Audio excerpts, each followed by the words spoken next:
The two best teams in the English Premier League producing one of the best games of the season. 2-2, Stevie, it finished. Was that a fair reflection on what we saw? Oh, it was a fair reflection. Of course, I am absolutely not biased, of course. But I would have to say, though, that at half-time, I was more than happy that Liverpool was still in the game. Yes, Liverpool came out at the start of the second half and were completely dominant for, 20 minutes?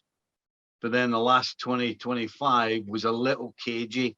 And, of course, Mahrez had that chance at the end to win the game, which I don't think anybody's mentioned it yet, but Matic got a challenge in, otherwise that was in the back of the net. So overall, I think you'd have to say for longer periods that City were in charge. But there's no question when Liverpool, at the start of that second half, came out with all guns blazing, Manchester City weren't sure what had hit them.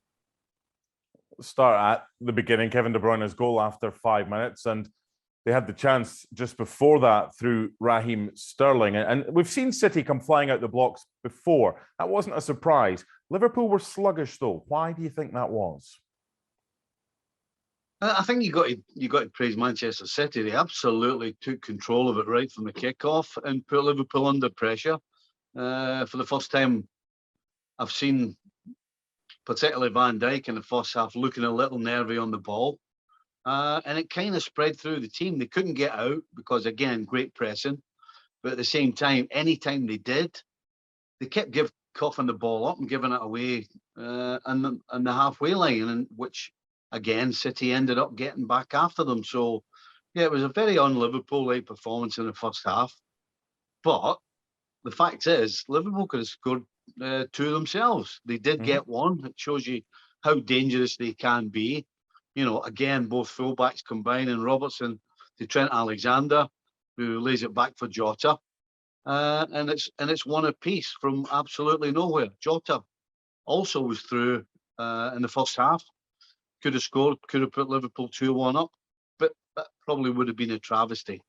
The truth is, Liverpool didn't get going until the second half. And I think that is down to what Manchester City were doing. They didn't let them breathe. They didn't let them out. And when the ball was coughed up, it was a blue jersey that was getting there first.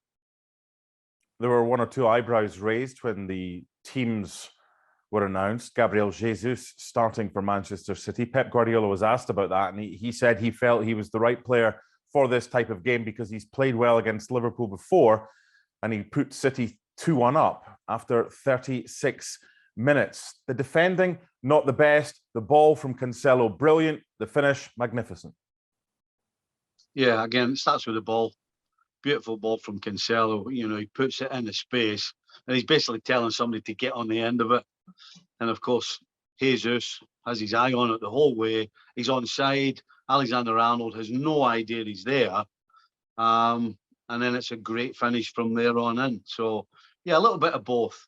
Certainly a fantastic finish from Jesus, but poor defending from Alexander-Arnold, who, apart from that little layback for the Jota goal, had an absolute torrid in the first half. Talk to me, Stevie, as a player who played for Liverpool at fullback, the difference in the position from when you played to now, because the fullbacks are far more advanced. Trent Alexander-Arnold got an assist, then Joao Cancelo got an assist before halftime. In what way? What's the biggest difference from when you played fullback and the way that fullbacks are deployed now?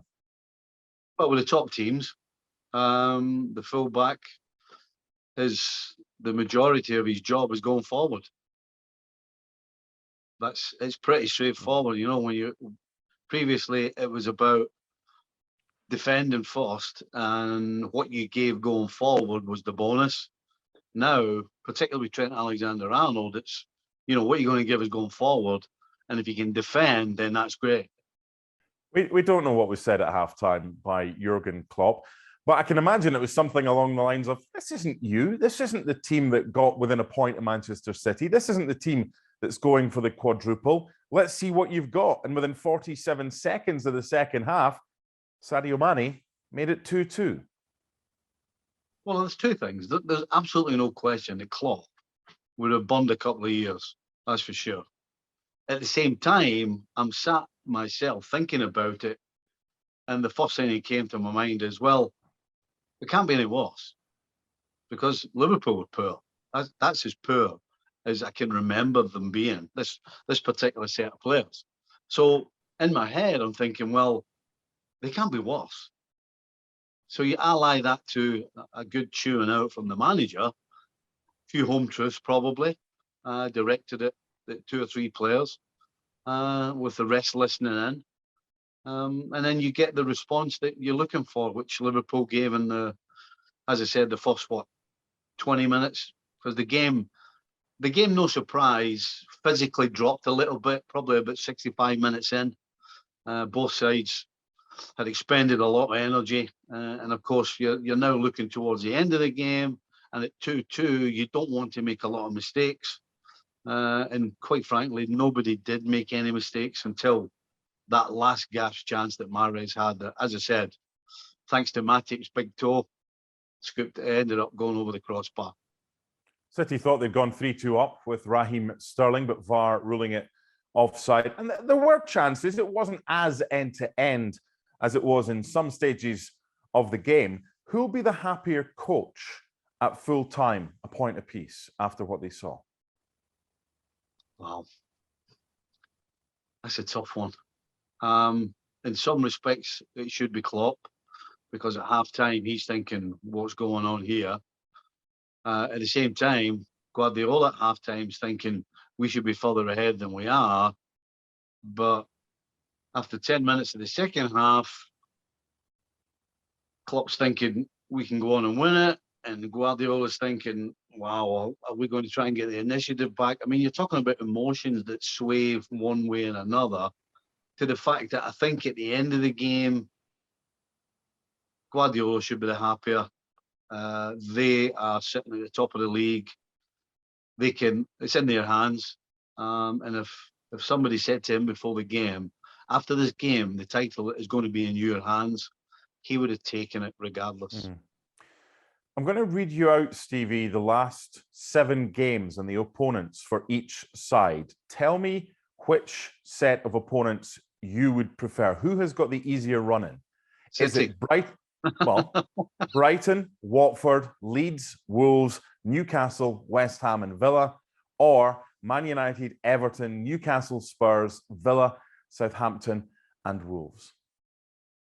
No, City's got, on paper, City have the easier run-in.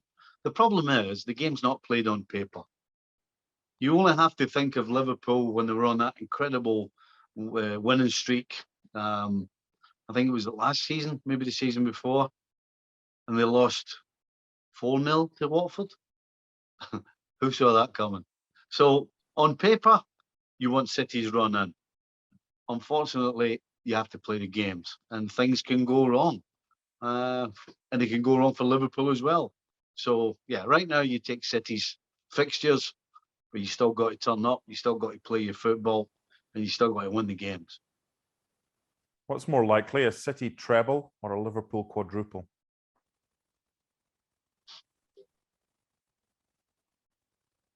Probably the treble. Treble's easier than a quadruple, right? Simple math. It should be.